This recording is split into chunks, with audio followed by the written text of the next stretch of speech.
you for joining me. Today, I have the pleasure of talking with one of the people who make the world a better place, and that is the illustrator of my third kids' pictures book, Danielle Harper. But first, happy birthday to you! Happy birthday to you! Happy birthday, dear Daddy! Happy birthday to you! Now that I embarrassed myself with this voice, That I hope was you so, had a lovely birthday. I found yeah, it late, it can- but yeah, it was really lovely actually. Made even better by your singing, thank you. went in lockdown, but it is what it is. Yeah, exactly. It Okay. was nice. It was as nice as it could be. Yeah, I mean, at least it is what it is. I want dare to ask you how old you are now because I know some people don't like telling their age, so that's fine. How's Rocket? Oh, he's great. He's seems like he's getting bigger every single day. He's kind of like a small horse now instead of a dog. So I saw I he feel was quite sad. spoiled over the Christmas. Yeah, he got really spoiled. But the thing is, no matter how many nice presents we got him, he seemed more interested in tearing up all the wrapping paper and the boxes more than anything. Should have just given him a load of empty cardboard boxes. I was sure you were going to say that. It's typical of him, not that I met him, but Yeah, dogs seems like like him. yeah, they're all the same. It's really funny. Okay, so I have a few questions because I was like, in case I forget to ask you something, I just want to have them here laid out. So we'll see how this goes. But I would like to say we also went to uni together. So that's something different from my other illustrators I worked with. But anyway, I would like to ask you, when was the first time you realized you were good at drawing? Um, I always used to draw when I was a kid. I used to get in trouble for drawing actually because I'd draw on everything. I would draw on my desks and I would draw on the walls and I would draw all over everything. And my mom's really, really tidy. And so I used to get in trouble a lot. So I it's always been a habit that I've had. Um, and then it was when I started working at the tattoo studio and I was just having to draw every single day. And I never tried certain types of drawing before. I never tried realism because I thought I was scared of it. I thought it was too difficult. But doing things every single day, I think it really is. I believe anyone can be good at drawing. It's just putting hours in. It's just hours and hours and hours. I don't know. I mean, I agree that if you put the hours, I think anyone can draw pretty well. But I Yeah, think, in my opinion, some people are much better than others, no matter how hard you try. I think, I don't know, that's my opinion. But obviously, if you work really hard, you would get quite good at it. A yeah. lot of hard, I think it's a combination of hard work and talent. I think, you know, Yeah, I think hard work is definitely a big part of it. And yeah, just keep doing it, even if things don't turn out the way that you wanted them to. If you try and learn from every drawing, even if it hasn't turned out exactly as well as you'd hoped, I think that's good because it's quite easy to just stop and go away from it and not come back to it. yeah, I think Um, that's a very good advice in general, or writing as well. But yeah, I think it also helps you to realize that maybe you should leave the professionals to do it, or people who have been working more on improving their skill. Well, yeah, skill. Because, for example, I was doing some drawings over the summer. I mean, I always painted, but I was trying to maybe illustrate one of my books, and I drew a painting of a bird or something, and I was like, yeah, this is nice for myself to look at it for just for relaxation.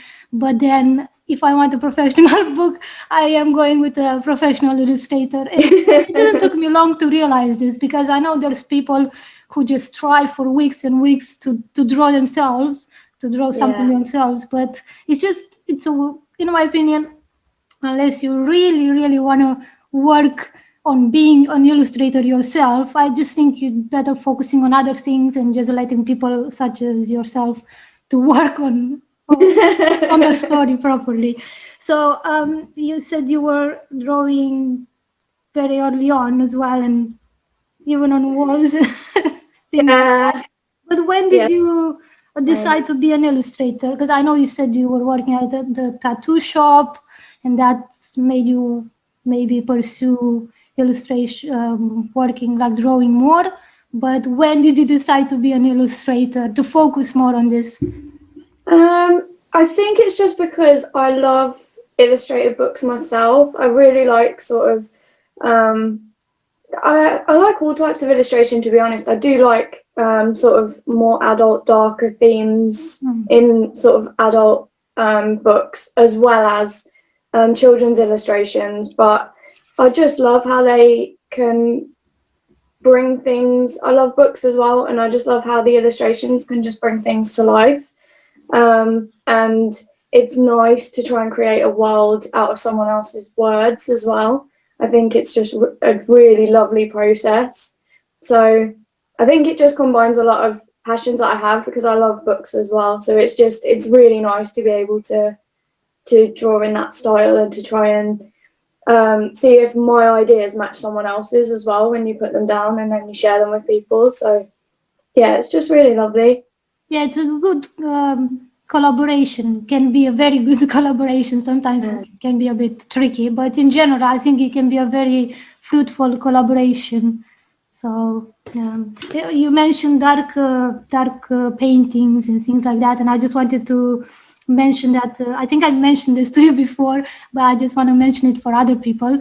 I really liked the drawing you made of Johnny Depp who was playing Edward Scissorhands a while Yeah. ago. That was really good. I really like that one in terms of darker, just to give people an idea of what kind of stuff you do. Because you do all sorts of things. That was one of the tricky things in hiring you to do the illustration for Mirabella in the Empire of Trees, because you do like very joyful things for, like, it could be for kids, and also darker things. And you brought up your tattoo experience as well, so I was like, I didn't know exactly what kind of illustrations to expect, but I just I just wanted you to illustrate the story just to give it a go, because I thought it might be something good. Yeah, So I think it was quite a fun experience for both of us. definitely. So what was the reasons, or the reason why you wanted to illustrate this book? Because if I remember correctly, I contacted you a while ago about, I think I've sent you like 3 kids stories, and this was one of the ones that you liked the most, I think. Yeah, yeah, it was. Yeah, So yeah, what attracted you to this particular story of the 3 of them? I think the other ones that I sent you was Pash, which was the first book I illustrated with a different illustrator, yeah, and there was another one, I think, about gardening, but I think that was different. The one with Mr. Opera. I don't know. I can't remember exactly which one. But anyway, the point is, you like this of the three ones I've sent you. yeah. So what attracted you at this particular story? It was mainly because I felt like I could really picture it. You know, when you just get some ideas straight away. I just straight away felt like I could picture Mirabella, and I felt like I could picture the trees and the kingdom. And I love trees myself anyway. I love being out in nature and in the forest, and it was a story that it made me feel like it's a lovely story to tell as well. I think it's important because it's got a really great message, and it's a message that I think should be shared, especially now. At the moment we're in a climate crisis, so I think it's really good. So it's just a really strong book, and I just kind of wanted to be part of something where I felt like it's not just a lovely story for children, but also it's a really, really positive message. Yeah, I completely agree with what you said. Obviously, thank you for the kind words. But yeah, I agree, because usually when people hear, oh, it's a kids picture book, or in general about kids stories, they think, oh, it's for kids. It's adults don't necessarily have to read the book, other than when they have to read it to the kids. But I think a kid's story is even more important because it has to keep engaged both the parents or the adults, Yeah, whoever, whomever they might be, and the kids. And also you have to consider that a story has to be read, might be read several times, not just once or twice. So I think it's some people don't realize how much work goes into it, both for especially not especially, I think it's like a 50-50 to get the right story written down, but also the illustrations, because the illustrations play a very big part in the story, so they complement each other very very much, I think. yeah, definitely. I agree. And I think, like you said about the books being read more than once, I remember when I was young and you have certain books that you keep going back to and they just stick with you. And if there's something in those books, like a nice message or even sort of some strong images, you just remember them even throughout your life and you think about them and you might, something might remind you of them. So they really get imprinted, I think, your favorite sort of children's books. Yeah, I think for me, for example, I remember colors a lot. So Mm, I interact with visual stuff a lot. Obviously, I write, but you know, imagery is very very important. Like uh, certain colors can bring you a certain mood, can make you feel more positive, you know, or it can make you sad. def- So it depends.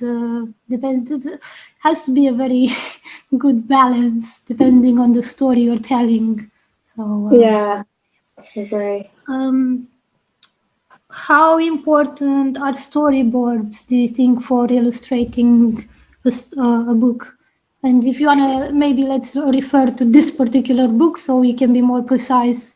But I mean, obviously, it can be in general because it's a story is a Yeah, story. I think in our process, to be specific, they were really really helpful because it gave me some clear visual windows, and then I could sort of, for example, we had quite a good collaborative process, didn't we? So I would check with you quite frequently, and I think it's really helpful so that you know that you're going in the right direction, just visually, because before, I mean, if I hadn't used them, I think I could have ended up getting lost in my own Yeah, like creative. for example, I'm curious, how do you, like, you maybe receive a story from someone, right? Let's say, Mhm. for example, I've sent you, well, I think it was like 10, no, maybe it was more than 10 because it's quite a long book. This one, it has like 52 pages. So there were more Mm. illustrations, there were like 14 or 15 in total, I think. Yeah, I think so. So I've sent you like a rough sketch of ideas for each scene. But Mm. I mean, I don't know if everyone does that. Maybe sometimes if you work, for example, with a traditional publisher, maybe they would send the story to the illustrator and they would just do the storyboard completely themselves without asking the author. But in this case, Mm. because we're independent artists, it's obviously it was very collaborative. So Mm. I think that's what you were referring as well when you said it helped to the Yeah, storyboard, because I was referring particularly to having a storyboard in general for the main story. How do yeah, you say if you have just a story and you would have to split the scenes and things like that? So and focus on each story, on each story, which story you would have to say in each scene for per page, if that makes sense. yeah. I see what you mean. Yeah. Yeah, they are really important, aren't they? I think the thing with any kind of creative process is you can get stuck quite easily or lose yourself and not find the right direction or go off on a tangent and you maybe don't end up steering back in the right way. And I think it's nice to create a storyboard so that you can have an idea visually of what it all looks like before you've put too much effort into one particular thing or one particular drawing. Yeah. And it's nice in the same way that they do with film. It's nice to be able to see a variety of images as well, so that you don't just end up with all close-ups or Yeah. anything like that. It's nice to have a good flow through. So if you've made a storyboard, you can see how it's going to fit together and whether or not it's going to work. Yeah, I think one it of my helped. favorite things I did film was doing storyboards. Yeah, well, exactly. so. That was what I was going to say, because we both went to uni and we did film in general. So obviously we did other things related like radio and things, but the main thing was film and learning how to put a story together. So yeah, but I think in general storyboards are very good. As you said, you get the ideas, and before you go into actually putting paint to paper, or I mean if you work digitally, but we didn't this time. So it helps a lot, because maybe if you had drawn something and I was like, oh, I don't like, maybe I don't know, the color on of her hair, or like main items, because main characteristics of a particular character, that would be a big change. You'd have to imagine if you did all the paintings. That would be, oh my god, I wouldn't even. So yeah, hopefully we managed to do that without pissing each other off or something. Oh yeah, of course we did. Of course So, we yeah. did. It was really fun. Which was the easiest illustration to make for this story, and which was the hardest thing to figure out for this story, would you, in your opinion, from your point of view? I think. Should I maybe show some of the? I've got them here next to me while you're thinking, maybe. Actually, you can say which ones you were, and then I'll show them. Yeah, good idea. Yeah, I've got them actually. Off the top of my head, the easiest one was the first one I did. So it was the view through the window, the wooden frame. Was it the tree? The trees with the one? trees, and the lake. Oh, I don't know. That was the first one that I did in detail. And yeah, I just had such a clear idea in my mind of it that I just kind of went to it almost straight away with that one, and it really flowed quite easily. And yeah, I think that took a little bit of the pressure off, because you didn't have characters in it, so it helped you get in the flow of the story a bit, get into that ambience, and then you were able to focus more on the characters. So mentally, I think it helped you a lot, if I'm not wrong. Yeah, no, you're completely right. It helped me kind of sink into the story without the pressure of having to draw too many faces or anything straight away. Okay, let me find it. I've got them here. They're all stacked as you send them to me. Okay, it's. I'm trying not to touch them as well, because I wanna like. Oh, I found it. It's here. Okay, so the painting Dan is referring to is this one. Oh, what? Oh, is it like? Oh no, is the. I was thinking. I don't know how good the light is, but this is how basically the sketches look like. The one, and I have to say, I think I've told you, but I didn't expect them to be this thick. I was actually worried, but also pleasantly surprised. I don't know, they feel really sturdy, and it's just really, really nice, I think, in my opinion. Okay, let me. Yeah, I really enjoyed using that board actually. It was nice. I felt a lot of confidence with the watercolours that it wasn't gonna sort of mess up the paper or anything, because I've used a lot of paper that's meant to be very, very good, and it sometimes isn't. Warps and things like that, doesn't it? It's so annoying. The paper I got is not very good. Although I looked at reviews and things like that, obviously. See what I mean? You need someone who's been doing this for a while. Otherwise, it might take you a very long time to illustrate properly, or you might not even be able to do it well and just waste time. If you can't find the right materials. And the hardest one as well was the scene with Mirabella teaching the town people how that was tricky to plant everything. I think it would be between that one and the ice skating one at the end. Purely because of the number of characters in them.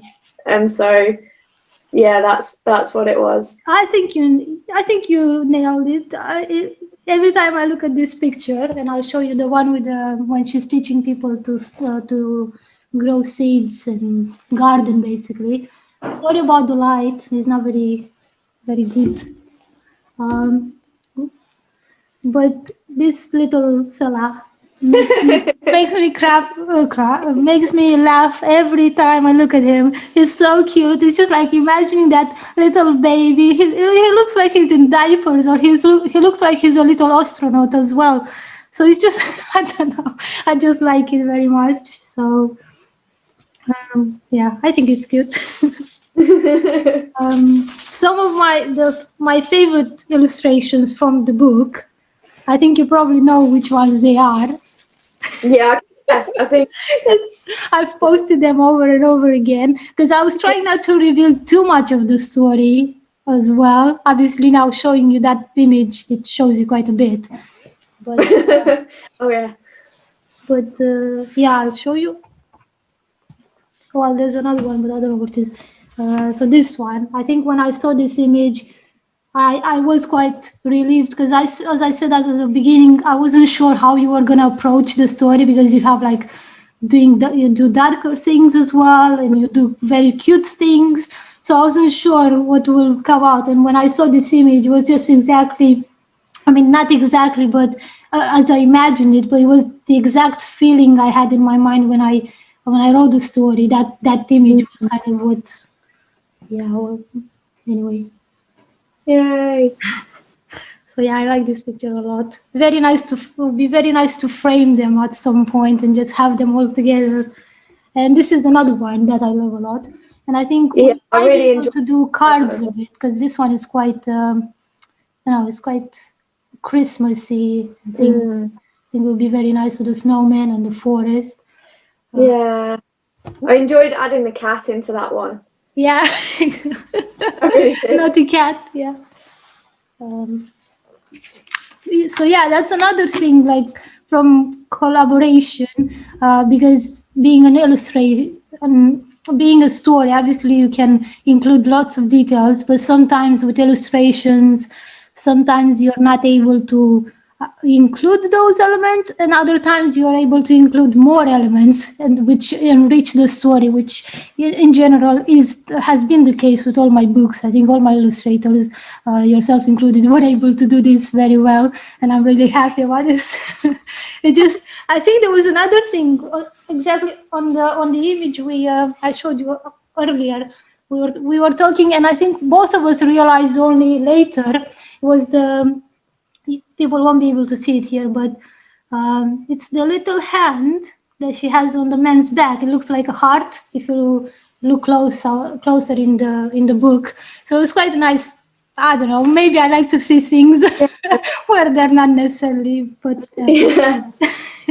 anyway, so let's see what other things. So you said that was the image with Mirabella trying to teach people to garden was the most difficult to illustrate. Was it helpful sending you? Because I remember it's been a while since we illustrated this book. It's only been a few months, but it does feel kind of like a while ago for me. I don't know. Wow. Yeah, it feels like a long time ago. It is but in terms of how long the book took, it's actually the book that took the shortest to illustrate, but it's the second book in terms of since the story was first written and then finished. Miss Camellia was the one that took the shortest time because it was written faster and illustrated. It was the second to be illustrated. Pash took the longest. It was a bit more complicated because that's based on real events. But anyway, that's a different interview. Let me just check a moment. So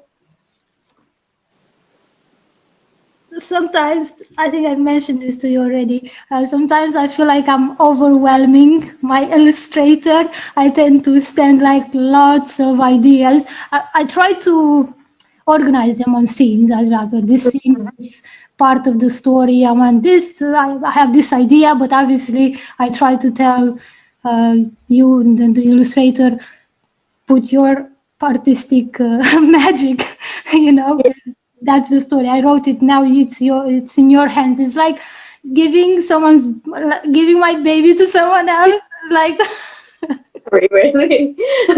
so yeah. So if other authors would like to contact you about illustrating a story they wrote, what would you say? Like, what advice would you give them?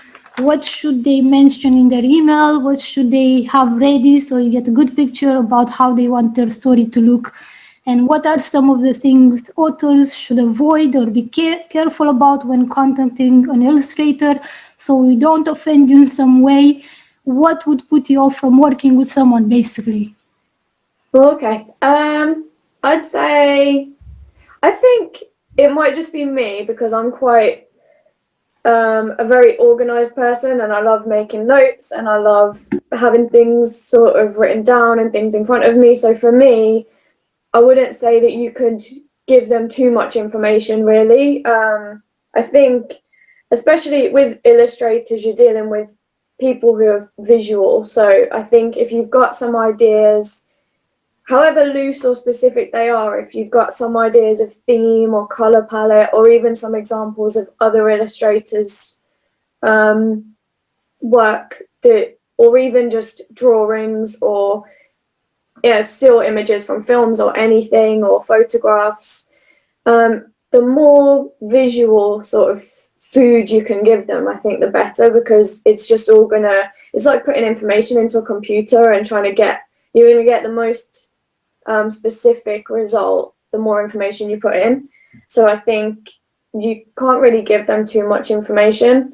I would say we would probably want to make sure we give that information for specific scenes, maybe. I mean, an overall idea of the feel of the colors, but usually I think it helps to say, oh, for this part of the story, I would like kind of maybe this point of view, like this kind of thing. Because otherwise, if you bombard someone with all these things, they might get a bit like frustrated. And I think some illustrators like to just say, okay, this is the story. You gave me some information, but just let me put my own view on the story, because like sometimes too much information is a bit like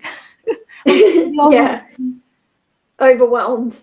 I think you're right. I think if you organize the information that you give them, then that's probably the best way to do it. And I'd say, obviously, don't bombard someone in the first instance. But I think once you've chosen your illustrator and you've gone through that initial, this is my idea and these are the kind of themes I'm thinking of, and are you interested, that kind of thing. I think, like you did with me, saying how many images you were thinking and which scenes you were thinking that you wanted as the key scenes or the most important ones, that really helped me, because then I knew the main focuses for you and the most important ones, and then I also knew the ones that were like bonus images, where maybe if we had time, or maybe we could be a bit more flexible with those ones. I think it is important to keep an open mind so that you are open to their ideas. But with Mirabella and the project, you were really open, so you were quite specific in a lot of the ideas you gave me, but you were open to listen to my feedback as well. So that really helped, because I didn't feel like I was bombarded, even though you gave me a lot of information, because I knew that my opinion was also respected as well. So it felt like a very positive creative process, I think. And I think that's the important thing. As long as it feels like a positive creative process, then people will be happy. And I think it creates a good work relationship then. Yeah, I agree as well. I think, as I said, I'm often worried what if I'm like pestering the illustrator, giving too much information. I have been told that not too much information is not a problem. I just think, I think what can become a problem is when you you start working with someone, and obviously you started working on the scenes and you don't hear anything back. I think that is an issue. So I try to maintain a balance of like checking with you, so I knew what was going on, because I'm obviously very excited. But at the same time, I was trying to be like, okay, she's working. I don't want to like create anxiety or anything like that. I just want to let you do your thing. Because Yeah. obviously I like all these colors and things like that, but I don't know exactly how they work together. I mean, I have an idea because I'm quite visual, but still there might be things that I just like. I think, oh, they won't go well together, but then when I Mm, see them, actually, well, no, you were right. And another thing is what you were doing, you were suggesting some of the colors for maybe their clothes and things like that, and it helps the author to see the colors that you're suggesting, obviously, before you put it yeah. on paper, because maybe I don't like that color and I really don't Yeah, want that. At exactly. the same time, yeah, trying to keep a balance. Yeah, I it thought is all I didn't know too much about. I wasn't quite like, oh, I want this, I want her to look exactly like this. I think it was quite open, but I did send you sketches with like Michelle Williams and Carey Mulligan to give you an idea of the facial features or like the look. I don't know. I wasn't, because if I remember correctly, a while ago, I was thinking her to have black hair. Not that this really matters, yeah. but it is just, I think it does kind of change the story, how someone looks. It's a character, and in illustrations it's very important. So Mm, uh, yeah, it's just I don't know. For me, I'm fascinated when I see someone just transforming a sketch from like just pencil, and then you see colors, and it just makes the story come so much more alive. It's yeah. fascinating to me. It's a really fun part, but it's actually really scary because sometimes you're not sure 100% yourself if it's going to look the way that it does in your mind. Yeah, So there is that moment once you've finished sketching and lining and you think, okay, I've done all the little color swatches and I know how they look in blocks next to each other, but now I need to actually commit this. yeah, And you just kind of have to hold your breath and cross your fingers and kind of think it'll be fine and then just go for it. yeah. Um, a moment where you're not 100% sure yourself. Sometimes, even if you feel like it's gonna work, you just have to trust that it will. And sometimes it doesn't, and then you have to start again. But Sometimes. yeah, most of the time it does. But yeah, as we were talking earlier about the scene with the framed window through which you can see the trees, again, I think it helps to start any project, not just illustrations, and writing as well, in any kind of Mm, project.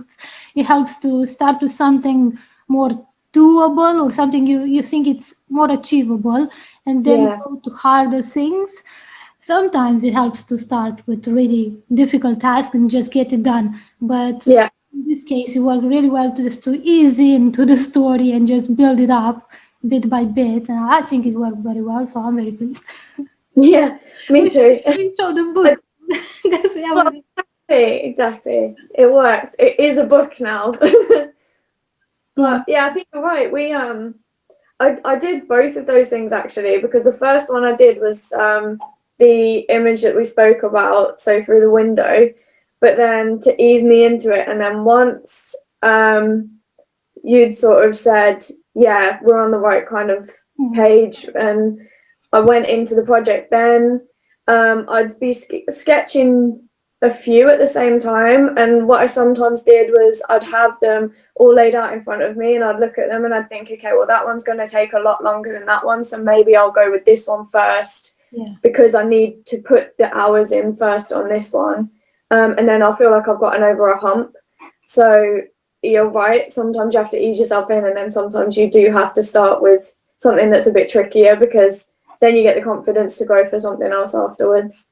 And doing that as well, I think initially I only wanted a certain number. I think it was maybe 12. I can't remember exactly. I mean, I had all the ideas, the sketches, the ideas for the sketches in my mind, but I wasn't sure if I can afford all the sketches, obviously, because we needed like 15 of them, sort of.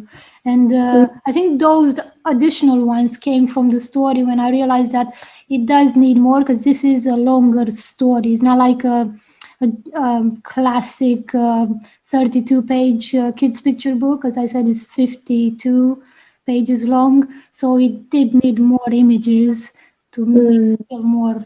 Otherwise, I mean, it is a lot of text anyway, but there's a lot of dialogue, so that I think it helps. But it did need the same amount of illustrations as well. So I think seeing them from afar, because I remember I asked you to send me the images just to look at them and see how well they work together. If we need something extra before you send them to me to scan them and all that. So Yeah. I think it helps to have like a bird's eye view on all the stories, on all the illustrations, and just it kind of wraps the story. Because if you look just on individual scenes, you might get lost, as you said. You might get lost on certain things. You'll be like, oh, just focused on that, and then you forget that there's other things. So Yeah. yeah, I think it helps. I agree.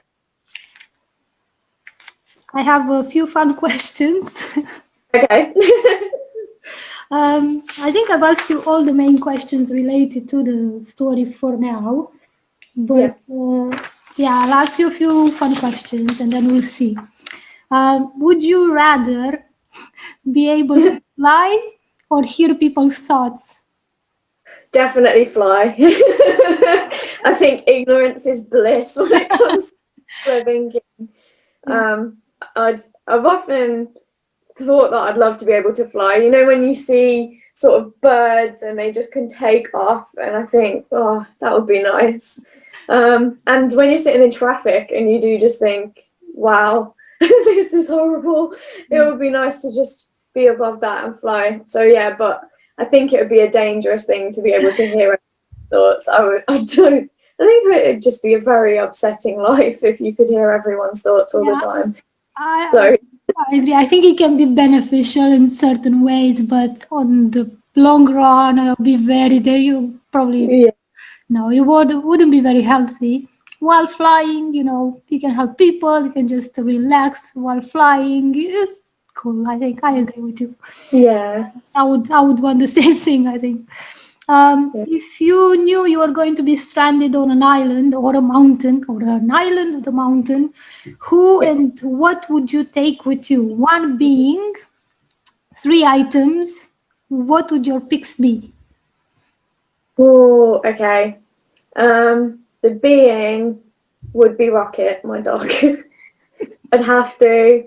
I love him so much. I couldn't just leave him. Also, he'd be quite good protection, I think, just in case I needed it. He's a big dog. He's got a scary sounding bark. Um, and three things. I think, oh gosh, I don't know. I'd like to take, if we're thinking survival, maybe a fire starter and a tent and a hammock. Oh, interesting choice. Yeah, I think that's what I'd like to bring. Maybe a full full emergency kit would be like. Oh yeah, that'd probably be more sensible than a hammock. But yeah, you're not on the right track. I think with the fire starter, I have two here in my. They're good, aren't they? Yeah, I got some. I bought some last summer. I think some from Sweden or Denmark. I think I'm not sure, but yeah, I didn't get to use them though, not yet. No, not yet. Yeah. Hopefully soon. Who would you like to have over for lunch or dinner? Dead or alive? And let's Oh, exclude. I mean, no. Let's whatever you want. oh, one person. You can have more if you want. It's just Um, two. You could have. Good question. One person. You could have more if you want. Just whoever you like. Let's say you had like a magic power to make people show up. there are so many people. I would love to talk to so many different people. Um, I think I'm currently looking at a Dr. Zeus poster. So, I mean, that would be a mind that would be nice to get into. There are so many authors actually that I would love to speak to. I would have loved to, Virginia Woolf, I think, would be interesting to speak to, or someone like Frida Kahlo.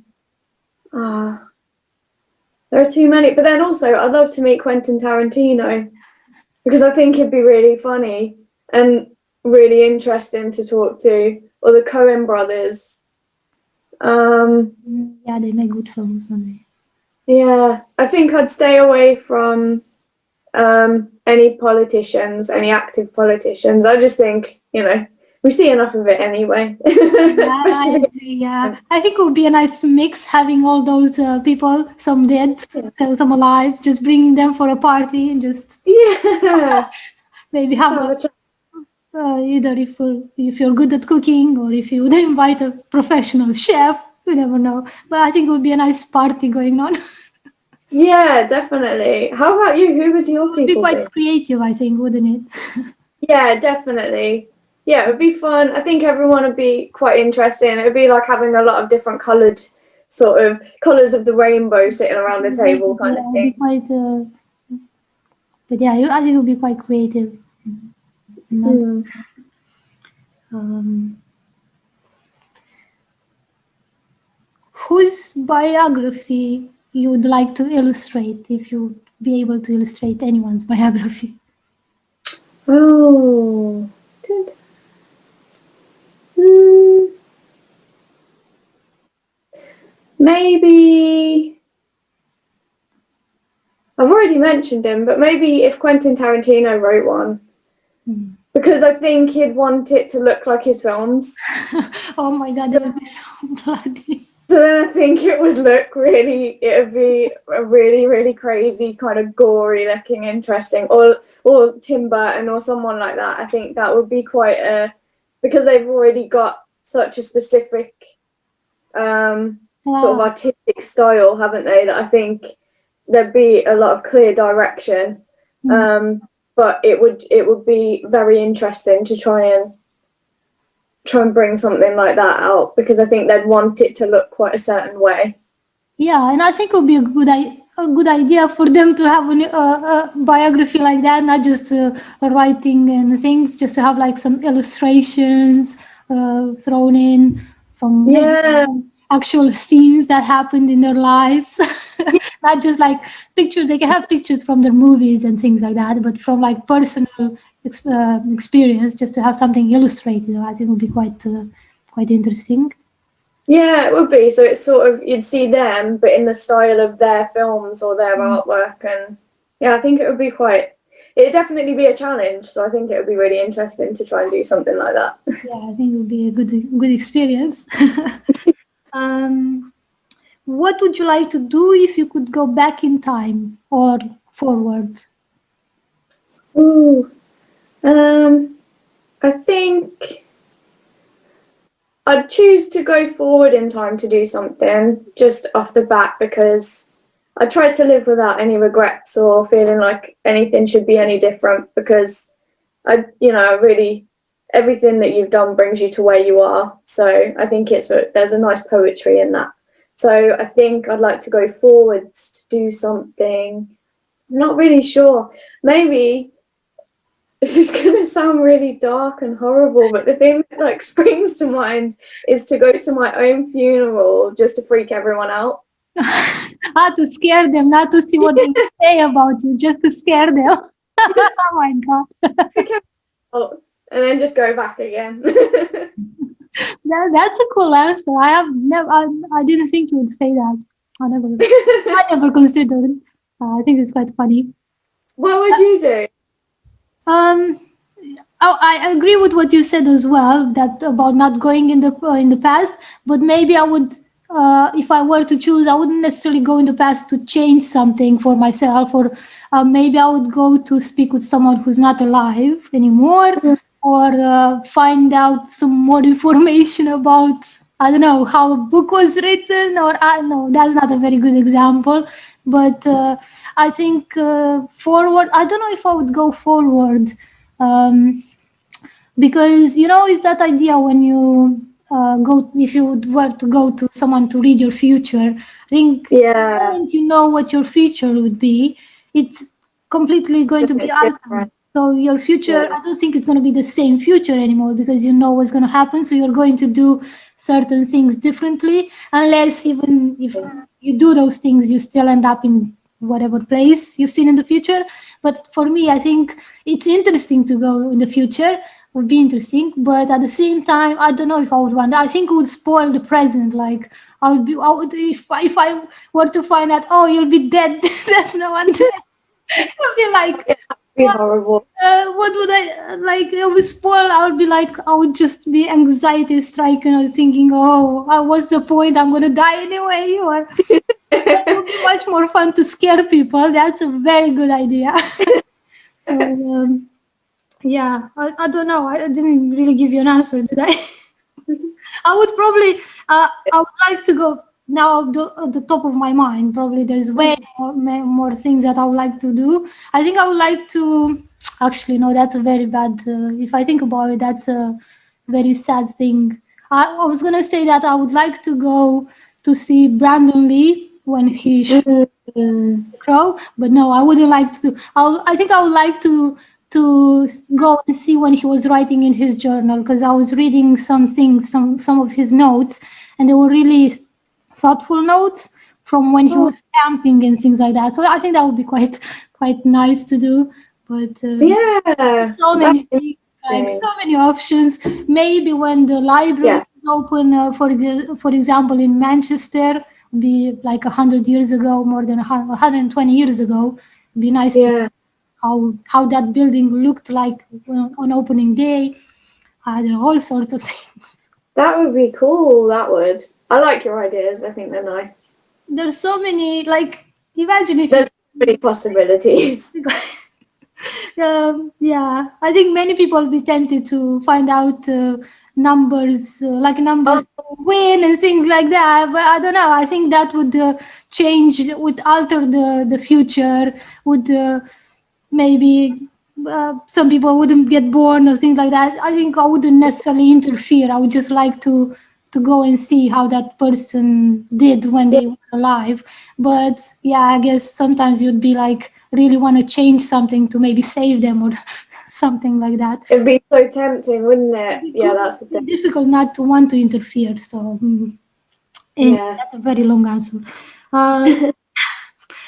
Uh, fiction or non-fiction, physical books or digital books slash audio books, because audio is digital in a way. So Yeah. Um, for me, I would always turn to fiction if I'm looking to read. Um, just for the enjoyment of reading, I'll always turn to a piece of fiction because I love the escapism and I love being able to get lost in another world or another time or another place. But I do enjoy non-fiction as well. But I use non-fiction as sort of a tool to learn more than other things. So I'll read non-fiction about things that I'm very interested in, whereas fiction I'll read a really wide range of things and just kind of relax. just lose myself in the book. I think definitely having the book there so that I can flick through the pages. And I feel bad in a way because it's not very environmental. It's obviously much greener to have it digitally, but I really enjoy having a book physically and turning the pages and putting the bookmark in when you're done. Yeah, And I love having books sitting on shelves. I think they look beautiful. yeah, I agree. I think for you, especially as an illustrator, it helps you to see the images, the colors, design of the book as well. I mean, it helps me as well, so I can totally understand like wanting to have a physical book. So Yeah, I, for me, I think it's good that we have access to both worlds, yeah, having the physical books and the devices so you can read the digital books, because they're very useful for traveling. Like for example, I started looking at the books that I have to get rid of.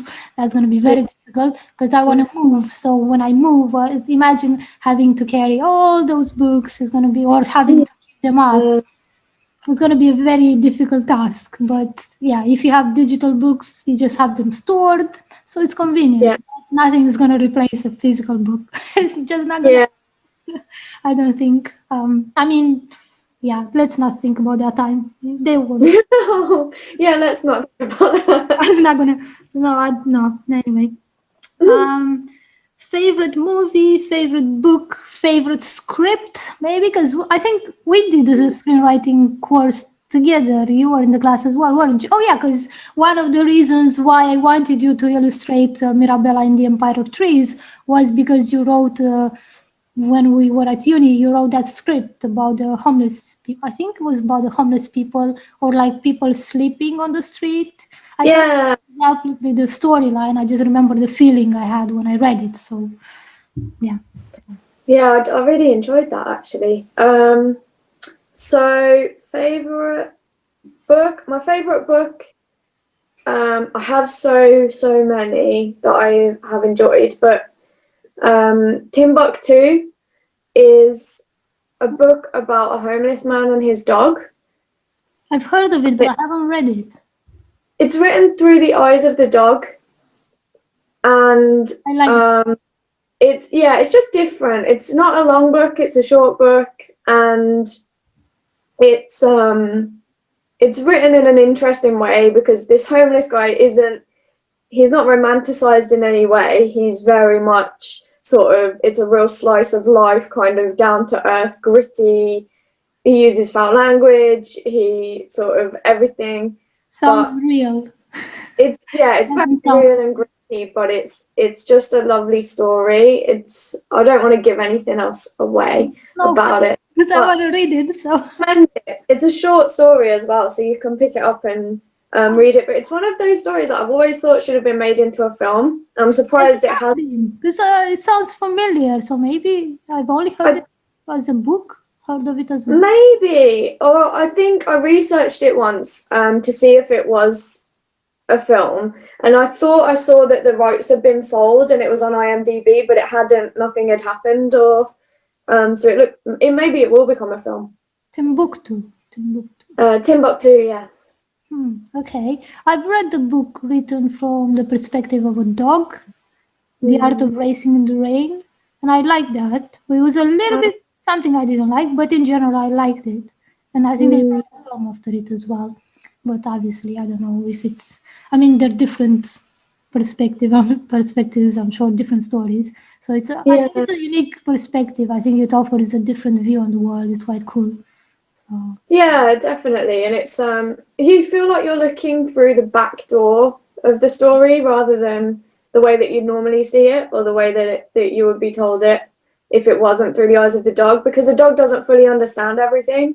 So it's interesting the way that he sees the world from his perspective, and you as the reader, you know when he can't quite understand something, you can decode it as a human what that situation might be, but he doesn't fully understand it. So it's like sort of seeing a story through the keyhole rather than just the door being wide open for you. So it's very interesting. So yeah, that's probably my favorite book, but I've got so many. you're welcome to do. I know I said favorite book, but that's just like if you ask me what the favorite book is. No, there's no one book. So if Yeah. to give other examples, so just to give um, people who might want to work with you, for example, give you an idea of what kind of stories you like, or yeah. So some of the others that I love The Shadow of the Wind. Think that's a really lovely book. A lot of different things. I mean, I like nonsense verse and short stories and things like that as well. So things by Dr. Zeus and I know you anything. mentioned last time when we talked, you mentioned the Lord of the Rings. Yeah, I love I Lord don't of the know Rings. actually if you mentioned it, that you liked it. I know you said you read it because I said I didn't read it. Unfortunately, I'm preparing to read it after I read maybe this one I am at the moment. What are you reading at the moment? I'm reading The Never Ending Story by Oh, Michael Ende. I haven't read it. I've seen the I haven't read. film. I think it's very Read good. it. Like a friend of mine, very good friend, she said it's her favorite book. And when I hear that, I'm like, really? Are you able to pick? It must be really good if you're able to pick. But I have to say, it's really well written. And just before I started the interview with you, well, like half an hour before, I was reading from it, and I reached a point where it was just really like it's ticking, not just ticking boxes, because that can seem a bit like, oh, it's just doing all these things. It's just Yeah. such a thoughtful book, such a thoughtful story, because Yeah. it's mainly told through the eyes of a boy or two boys. And it's really, I think you'd like it because it's fantastical. I'll show you the cover. It's quite thick, but Yeah. Yeah. Is that Falcor on the front? it's The beast. Is it called the Falcor? dragon. Yeah. It's called Falcor, I think. His Yeah. Yeah. white It's dragon supposed to be. And yeah. He's really cool. Yeah. I've seen the film. so you've seen, because I don't know if Yeah. I've seen the film. I mean, I think I would have remembered this kind of story unless I've seen Yeah. it when I was very The young. child was traumatizing. I I was mean, it? Oh, not tell me please, then no, because I'm like I'm not even in the middle. But yeah, it's it quite. was good. I like the writing style and so yeah. Anyway, I don't want hijacking your answer. So No, I'm not favorite gonna say. film, favorite book, favorite. But yeah, I think I like anything or a lot of things that I've read by Lewis Carroll and Virginia Woolf and What? Sorry, what was the first author? Lewis Carroll. So the Alice through the Yeah. Looking Glass, Alice in Wonderland, Ah, yeah, yeah. Yeah. Oh, and non. yeah. So because I have it in mind how it's written, and I heard it. Yeah. Yeah.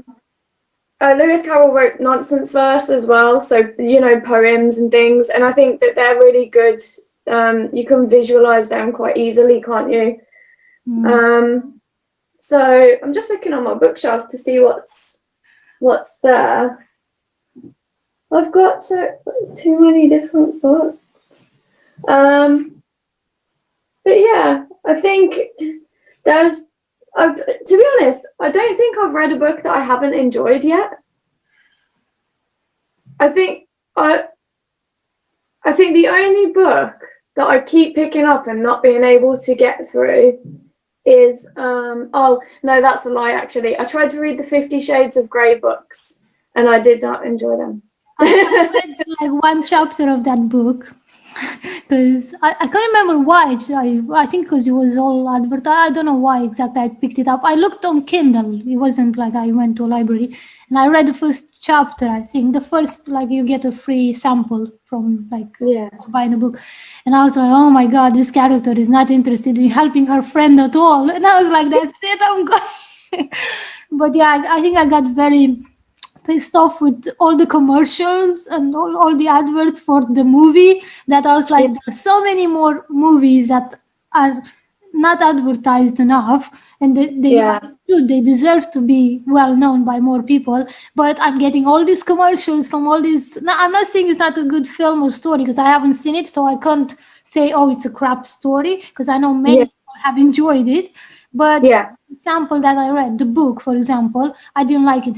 The film, I don't know, it looked like it was shot okay for the kind of story it was. It was like looked a bit gripping. I don't know. I mean, not the first one. I can't remember. I was thinking about the second one or something. I don't know. I was seeing commercials, but in terms of like storytelling, like how it was written, I remember I was reading another book and it mentioned, or it was a review or something like that mentioning this book, and they said they used a word an enormous amount of times in the book without, like, you could have replaced it sometimes, or I don't know. It's just like I don't know. Maybe I wasn't reading it at the right time. I just didn't like the first chapter. I was just like, this character she's meant to be a main character and she's not helping her friend at all. But that's what the way it starts. I think it starts with her friend getting sick and she can't go to interview this guy. And this other character, the main character, is meant to go and interview this guy in place of her friend. And I was like, that's how she reacts. That's just not. I mean, in a way, can be believable, but I don't know. Not very good friends, I think. Yeah. I don't know. Yeah. We was, Not this. I don't know. It was just a bit too. I didn't like the writing style at the moment, anyway. So, but I think No. there's something to be learned from it. Maybe. I mean, so many people have enjoyed it. I don't know. I think I would have to see what if there must be something they enjoyed, even if it's just on a pleasure level. I Yeah. find it hard to think just that so many people have enjoyed the book and nothing was good about it, or like I know many people hate it and things. So I don't know. I try to keep an open mind, but Yeah. Me too. at the But same yeah, time, if you that's don't like a one of book, I think just skip it. Because I used to before I used to do like if I started a book, even if sometimes it wasn't engaging, I would just keep going, especially if I'm yeah, early in the story. But I think now I don't have the time. I don't want to give the time to that kind of stuff. I think there's so yeah, many books that are interesting, which are worth giving my time to instead of like spending amounts of my hours in like a story that's not yeah. well. Just story you Like, don't for enjoy. example, if you even if it's a story that doesn't necessarily, if maybe it's a character that I don't like, but if it's written well, it's Mm. interesting. It helps me see a different. It helps me see the world in a different way. But if it's poorly written, it's just it doesn't help me, especially because I read a lot in English to improve my speaking, not necessarily my speaking, but my writing. So if I read Mm. something badly written, that's not going to help me. So try to stay away because I Yeah, try just to improve my writing, not to make it worse. So yeah, it's anyway. Favorite no. movie? Uh, favorite You movies? have you seen the movies by Richard Linklater, the Before trilogy? No, Oh my god! No, no. it's okay. There's so many movies, so you should. I think you'd like them. They have a lot of dialogue and they're filmed in long shots, and each film has like the city as a character in each one of them. The first one is in Vienna, the second one is in Paris, and third one is Mm. in Greece. It's a romantic story, but it's quite real as well. It's not like sugar coated or anything. It's very Yeah. like them. So Oh, I like stuff like that. Yeah, I'll definitely try them then. they're with Ethan Hawke and Julie Delpy, and they were made by Richard Linklater. So yeah, it's Oh, just two main characters, and there's like secondary ones, but it's mainly no. focused on them. So it's I think they're beautifully shot, and each story tells like a different stage in a relationship. But I don't want to give too much, but I want you to see it. Yeah, Spoil it. I'll Oh, that would I'll be definitely watch. I mean, at the moment as well that we're during sort of in the middle of lockdown lockdown, it's time 3. to watch things. Lockdown 3? Yeah, I think lockdown 3. Lockdown 3. I don't know how So long it's gonna be like, especially with Brexit now. It's just it's I making know, so much difficult with packages and everything, the taxis and stuff. Oh, it's just I it's don't know. just a nightmare, isn't it? Yeah. Let's not talk about any of Let's it. Or go it does. back to better things, to positive Um, things, to stories and yeah. Favorite. Okay, so I've got a few favorite films off the top of my head. I love sort of so Studio Ghibli things like Howl's Moving Castle, Kiki's Delivery Service, Princess Mononoke, films like that because they're so beautiful. mm, Um, and they're just Howl's Moving Castle. They're just so lovely. I don't think I've seen a Studio Ghibli film that I haven't enjoyed.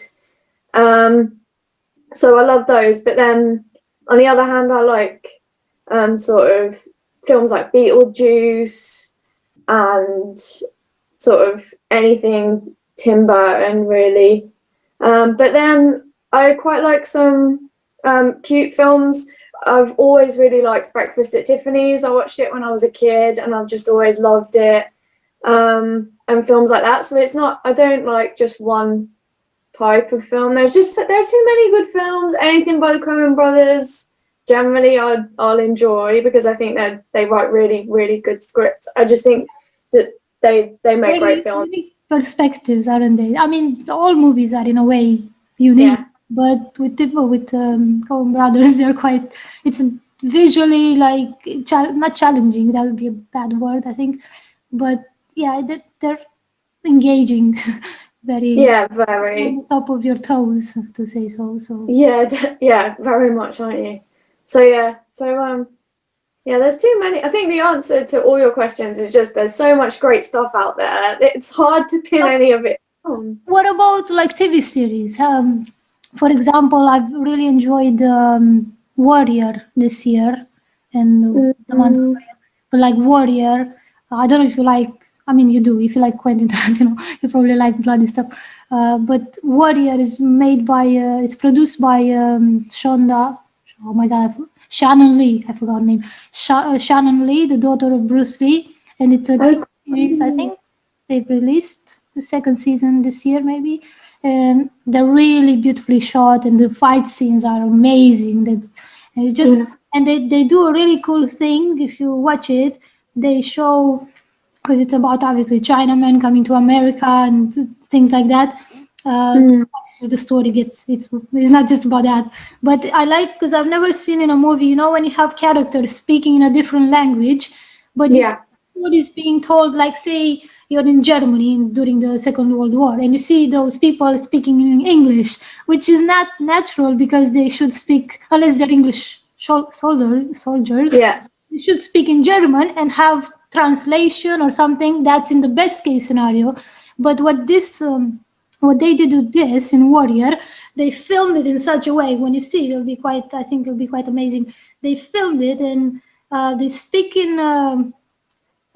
I can't remember exactly, but basically they speak in English or in Chinese and they translate it, I think. And then when they move to the other character, it shows you mm, that they don't understand what those characters are saying. It's kind yeah. of flipping the language. I can't remember, I can't actually explain it right now because it's been a while since I've seen it, so I couldn't. I don't know how to explain it. Like, you know, when you so say if I'm speaking with someone, I'm speaking in Romanian, Yeah, and you're hearing me, but you don't know what I'm saying. Yet the audience is seeing the conversation between me and the other person. In that they understand it. It's like being English, but yeah. the other people don't understand it because the other party is actually speaking a different language. I don't. Oh, It makes that sense sounds.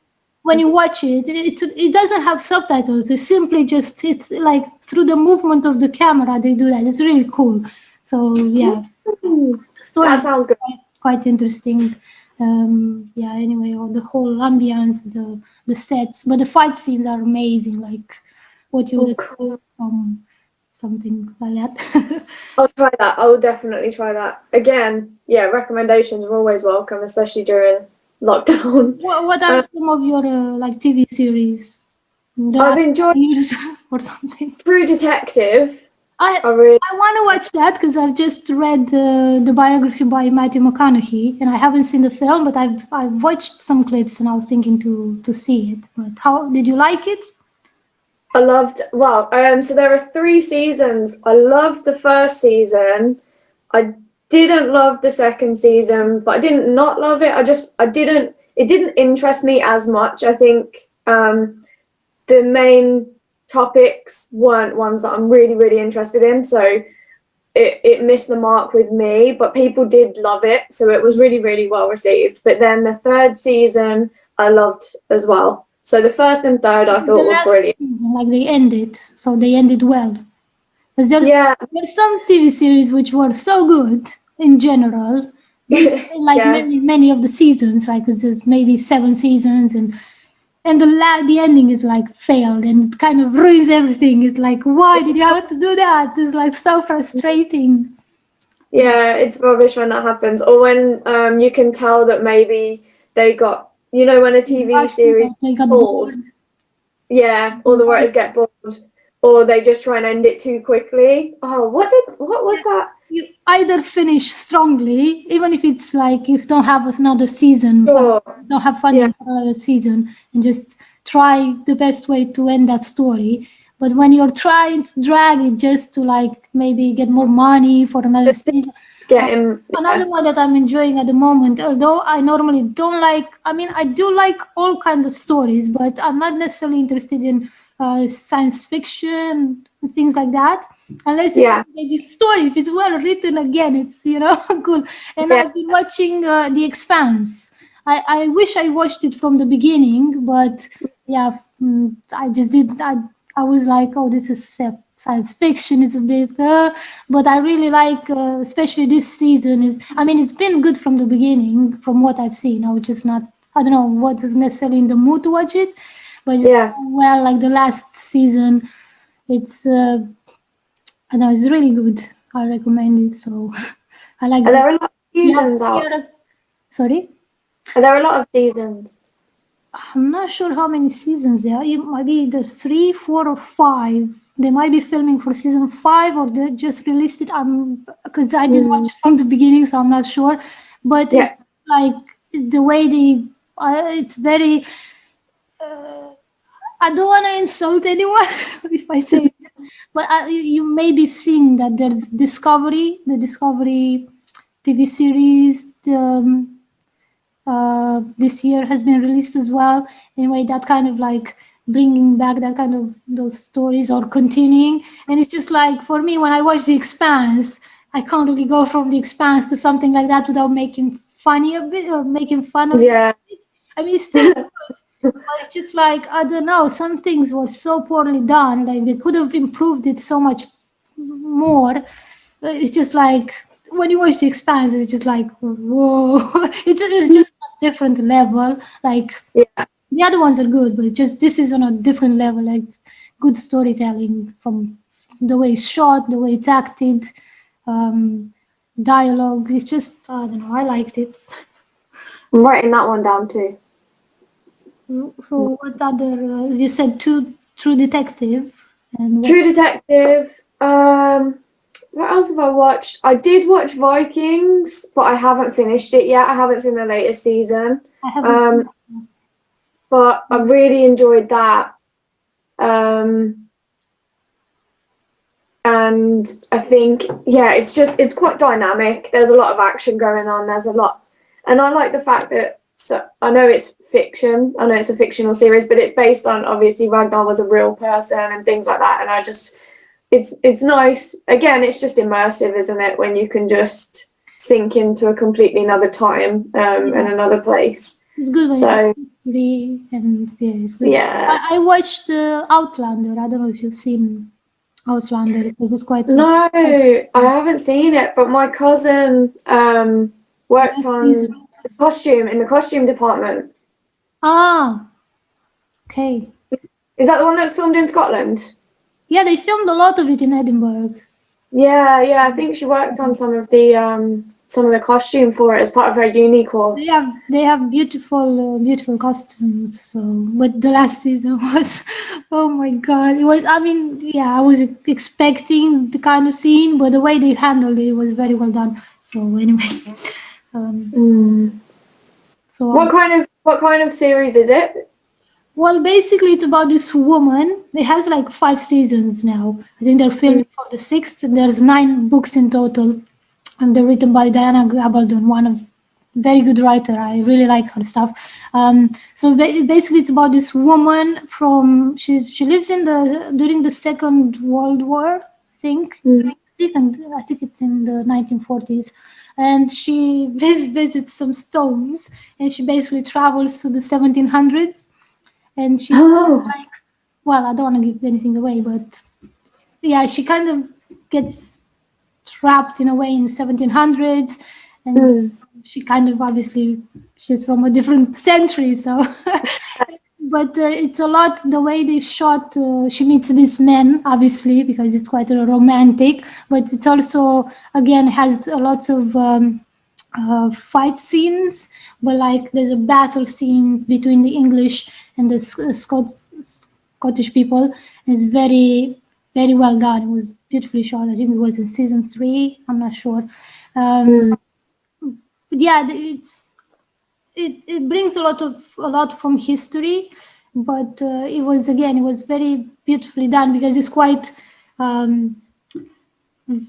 visual. It's quite graphic, but like it has yeah. like not proper nudity, but it's Yeah. not like it's tastefully done, but it's Yeah. at the same time I appreciate when someone is not just showing me blood and things like that, just fight scenes, but then when there's something romantic, oh no, let's go away. I think it's like you either show me when someone is being killed really bloody, you show me the other part, not necessarily, you know what I mean, not going too far obviously, but like you have to have a balance. You can't promote violence but Yeah. show really gory stuff, and on the other side you don't show. It's like, oh no, we can't show romance, like proper, Yeah. you know, when how a relationship is built between two people. I think, you know, that's one of the strong storytelling points in this film, in this TV series, and in the books as well. Is really, they're really well written. But if you watch the trailers, they will tell you much better. They will show you much better how the story, what the story is. So I don't want to spoil it for you. Yeah, it's one of There's a lot those, of isn't things it? going on. So, but again, they have Yeah. beautiful costumes. And yeah, storytelling, dialogues. Oh, anyway, Another one for the list. I'm writing these down. I need to do True Detective.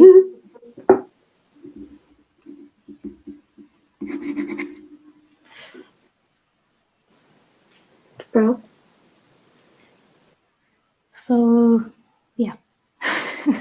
Is there anything else you would like to tell authors and illustrators? Like maybe you have to address them separately. Like maybe what else you would tell authors who are thinking maybe to have their story illustrated? What you would tell illustrators maybe who would like to get into doing these kind of things, but especially for writers, because this is especially Yeah. writers, what you would advise other people? I'd say the most important thing is probably to obviously do your sort of research to a point and look at the illustrators that you're interested in and look at their work and look at their range of work. But I think the most important point would be to approach them, to trust them, that like you did with me, I think, because this was the first thing in this particular style that I'd tried to do, but you trusted me with it, even though I hadn't exactly done something like it before. So I think even if the illustrators that you're looking at might not have done anything exactly like it, I think if you approach them and start the conversation, and they feel confident or they want to, I think passion for the project is probably the most important thing.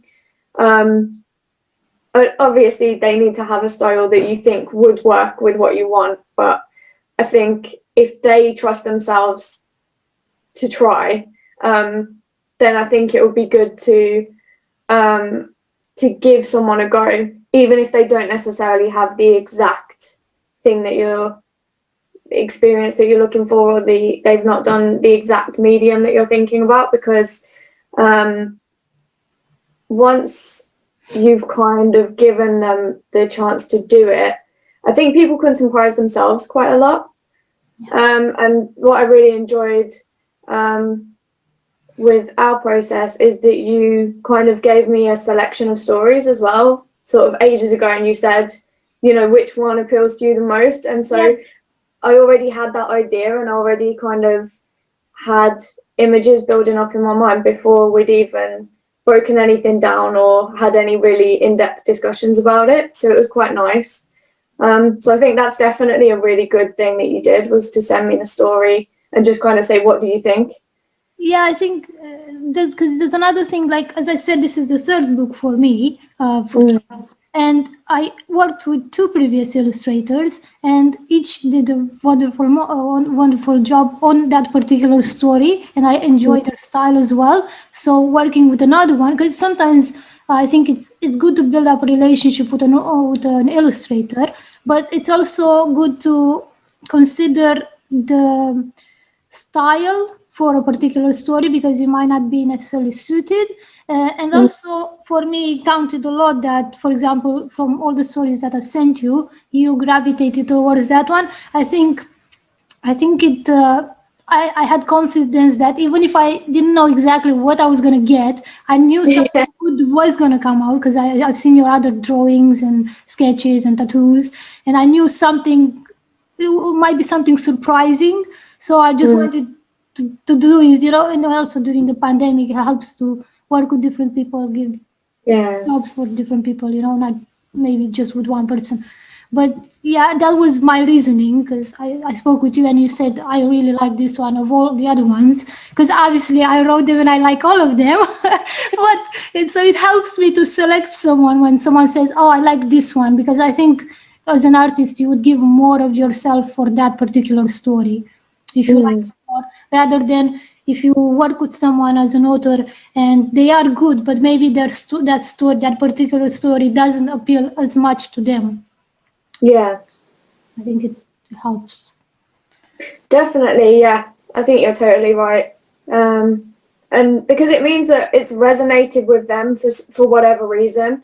And like you said, everyone's different. So some people will just gravitate towards a certain story more than others. So yeah, I think it's really good because it just means there's like that natural sort of spark there already.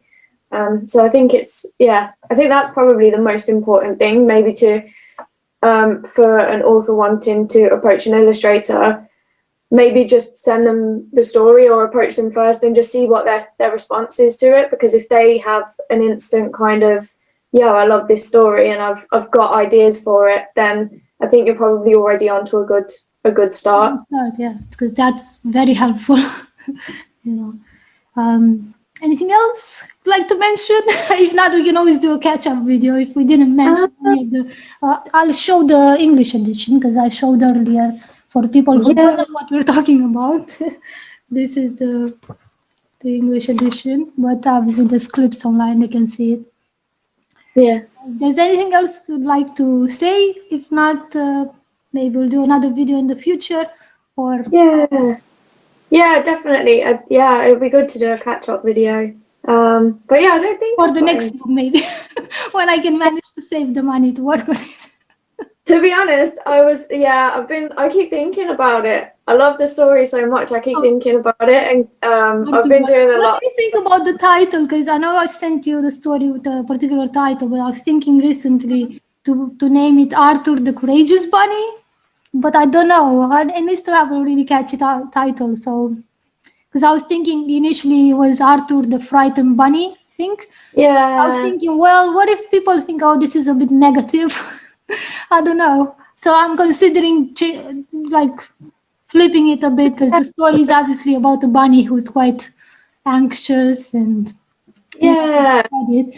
So I don't know. I need to find a Well, good title. So far, I've tried finding synonyms for the word. But I don't know. Anyway, it'll come. It'll come. I like both titles, to be honest. yeah, I was I just think thinking because if we and say Bunny sounds cute. courageous, it might make people. I wanted initially, not initially, but like recently, I was thinking to put Arthur goes on an adventure. But then I looked online on Goodreads and there was that title as taken. So I don't want to like have because I think a title is very important for a story. It helps you identify it from the mass of story. Yeah, So I think I do. I like Arthur the Frightened Bunny because I think it sounds cute and it gives you the idea. I don't think it sounds negative. I think it's more. I think you already want to help him before you've even opened the book. yeah, that's what I was thinking because maybe the title is like that, but in the illustration, it might be something that pulls you in. So Mm, it's not like we're gonna have a sad bunny, or I mean, even if it looks no, sad, it might look like a bunny that makes you want to hug him and help him, just a little bit timid. or just listen to him. so, Yeah. so No, yeah. I think Anyway, it's that's title. we'll see. We'll cross that bridge when we come to it. Yes. Uh, Fingers crossed. yeah, trying to save money. We'll see. Hopefully, it's a project for this new year. Hopefully, but yeah, we'll see how things go. Mm. Thank you so much for taking from Really the time to good. chat with me. It was nice seeing you, even if it's online. I haven't we haven't met in real life since we finished uni. I think because we moved like different Yeah. part of the country. Although now we're quite like an hour away, maybe from each other. I'm not sure now because I used to be further. I was further away than I am now. So. Yeah, well, actually, my brother lives in Manchester now. Oh, does he? Oh. Yeah, so when lockdown is over, brother, by the way. yeah, I could let you know when lockdown is over when we're coming to visit my brother one time. I was It'll gonna be say, I was telling you that I'm trying to get rid of some books if I'm moving. I mean, when I'll be moving, and maybe if you want some of those books, I could give them to you, or I don't know. I'm trying to sell some. I'm trying to give away some, because I don't want to just chuck them away or something. no. Give them to someone to be read. So yeah, we'll see. We'll see what that happens. Yeah, it'd be nice to meet before I move. But yeah, with this lockdown, we'll see what happens. It's very difficult for lots of people. So, Where are you moving to? well, I want to move to Romania, but we'll see. Because I want to have a food forest, and I've been looking for a larger piece of land. But it's difficult when you live in England to go back and see some land. And sometimes we're considering even here, but it's difficult. Here with land is a bit problem. It's much more expensive. In Romania, we have bigger mountains, so and family life. So it's yeah, but I would like to find a piece of land and just grow a food forest. Yeah, be nice. You should do that. So yeah, it's a Project. matter of finding the place because you don't want to rush into it. It's like you don't want to move from flat to flat or from place to place. Like Yeah. because here we had jobs and stuff, so trying to be patient, not to rush into it. But it's been a while, so I'm like, this year I'm gonna move. I don't know. Fingers crossed, it'll all fall into place. I might still be here 2 years, 3 years from now. Who knows? With this lockdown, we might not. I'm really worried. Actually, we might not be able to travel because of the virus, the vaccine. But let's not talk about these things. No, I'm sure it'll be okay. What other projects are you working on at the moment? I know you were doing some portraits for someone over the Christmas and things like that. I know you also do like wedding cards. If I'm not wrong. Yeah, just portraits of people's family members or special occasions and things like that. I've done some pet portraits recently as well over Christmas, which I really enjoy doing because it is really nice drawing people's little dogs and cats, and I've drawn a parrot before as well for someone, so that was fun. And yeah, I've just been working on some of my own illustrations and things like that. I haven't really got any further than sketching phases at the moment, but I've written a little story about my dog. So yeah, I was going to ask you about that because I know you said you were thinking to illustrate your stories, so that I think that's really brilliant. You should work on that as well because it's something when you do a book, you've done it. Even if you put a lot of effort in the illustrations and there's a lot of time, and maybe you don't get any money at the start, obviously you just put a lot of effort.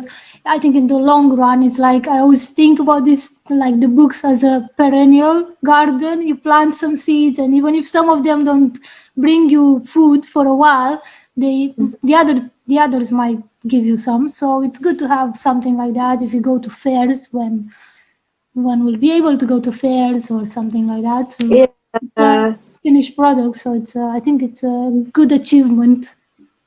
Yeah, I think you're right. You're the first person that's ever said that to me about thinking about it that way, like planting little seeds. Yeah. I think that's a really nice way to look at it as well. I think you're totally right.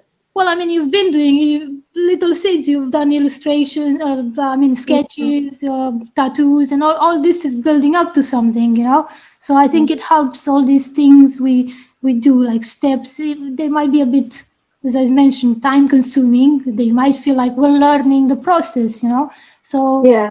it helps. Sometimes it's good if we don't have the money. For example, when I contacted you initially, like 2 years ago, no, not was it 2 years ago about this book? Because I wrote it in 2018. And Maybe. I was trying to get the money, but obviously with bills and other things, I didn't have the money. So maybe if I had the money at the time, it wouldn't be the book that it is now, because I've changed some of the dialogue. I made it more compact and more, it's basically the same story, but I've changed some things which I think enrich it. Yeah. Like story from the written point of view, not just visually. So I think sometimes things are just happening when they're meant to happen, but with help from us, because we have to work, you know, it doesn't magically happen. So baby steps. Yeah. Yeah. It's nice to think of them that way as well. It's a really positive way to think about it. So I think it's good. Okay, I've kept you. I don't know what time it is. I know it doesn't matter. Thank you so much for No, thank chatting with you. me tonight. It's One nice. last thing before we end the interview. I Yeah. love you. Have a lovely evening. Bye. Yeah. Hugs, big air hugs. Bye. Nice to speak to you. Take Bye. care. Trying to save the video.